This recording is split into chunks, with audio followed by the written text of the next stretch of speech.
I almost shut down my entire class because of something I saw on a student's phone. Not because I wanted to, not because I panicked, but because ignoring it didn't feel right. It was ninth grade, last period of the day. The sun was sinking low outside the windows, stretching shadows across the room. Backpacks were already packed. Everyone was tired, restless, just waiting to leave, including me. The classroom felt off in a way I couldn't explain. Too quiet, too still. No side conversations, no laughter. Just the hum of the lights and students breathing. That's when I noticed him. He never stood out. That was the problem. Quiet, polite, invisible. The kind of student teachers worry about because they never ask for help. He had his phone. Normally, that would have been an instant interruption, but he wasn't smiling. He wasn't reacting. He looked frozen, like he was stuck on something he couldn't look away from. I walked closer, pretending to help him. Every step felt heavier than it should have. That's when I saw the screen. It wasn't a text. It wasn't social media.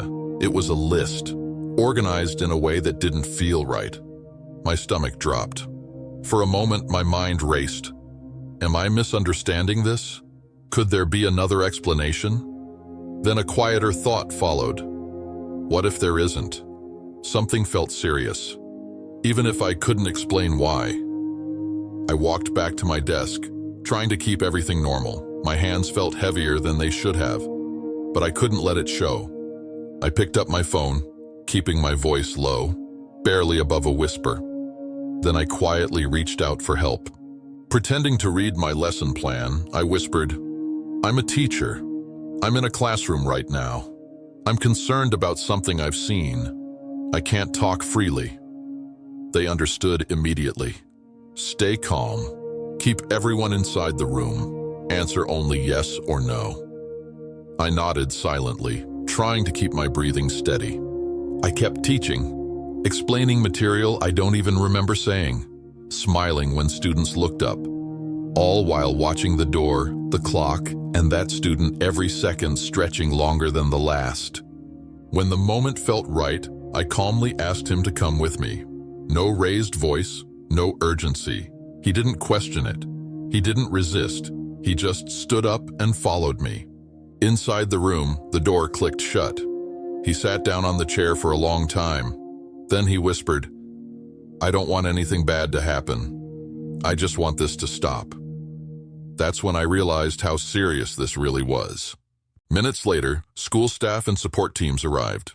The school quietly took precautionary steps without most students even realizing why. Later, we learned the student had been struggling deeply for a long time. He had been dealing with bullying for years and had never told anyone. That moment changed everything. He didn't disappear. He didn't get pushed aside. He got support, counseling, daily check-ins, a plan to help him feel safe. We all finally listened instead of assuming he was fine. The next week, he came back different. Not fixed, because things like this take time, but supported. There were counselors waiting for him, daily check-ins, people asking how he was doing and actually listening to the answer. He didn't suddenly become loud or confident. He was still quiet, still cautious. But he knew something had changed. For the first time, he wasn't invisible anymore.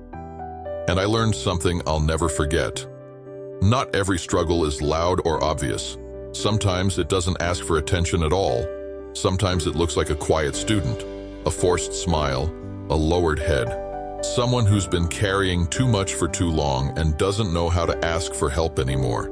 Sometimes it's not about causing harm, it's about wanting the pain to stop. And it can sit right in front of you, waiting for someone to notice. So please look around you. Listen more closely. Check in on the people who fade into the background. You might not realize it, but your attention, your question, your kindness could be the moment that changes everything.